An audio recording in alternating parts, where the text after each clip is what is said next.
I'm James Carmichael. I contracted polio when I was 2 years old.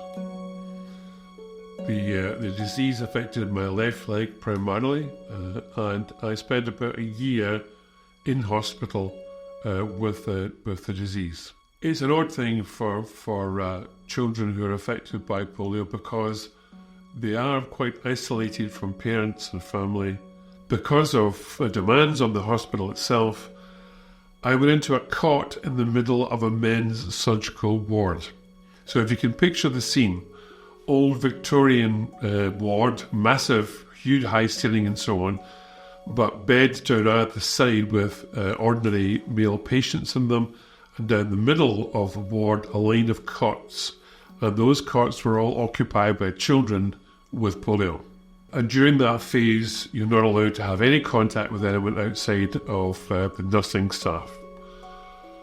Thereafter, parents were allowed contact, but it was very, very limited. When I came home, my parents were, in a sense, strangers to me. I scarcely knew who they were. Having been treated for a year, I came out, went home with a caliper, metal and leather strapping system that was attached to my left leg for support purposes. But I seemed to make a full recovery. But about 20 years ago, I discovered there was another story to be told. Later on, I discovered this condition called Post-Polio Syndrome. Unbeknownst to me, there had been a gradual atrophy of the muscles on my left leg. My mobility and my strength on my leg was nothing like what it should be. Post-polio syndrome is a degenerative neurological condition for which there is no treatment and no cure. It's a one-way street. What I mean by that is quite simply that the nerves that have been damaged by polio continue to deteriorate.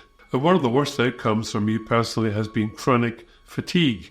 So there are times when I have no physical energy, I simply don't have any capacity to act or be physically able. That is a very frustrating and difficult thing to live with, particularly if you have been a person that's been very active throughout your life. The mental health consequences can be quite significant. There is the challenge of depression because there is no cure or treatment. And there's also the realization that your life in a way shrinks. Your capacity for being active, being involved in community, being out of the house and doing things becomes significantly reduced. Polio is a disease that has multiple effects, and that's really the point. Between the mid-1940s and 1950s, about a third of all children in Britain had polio. Most of them would be more or less asymptomatic, so are now living with post-polio even though they don't know it. This is one of the problems here.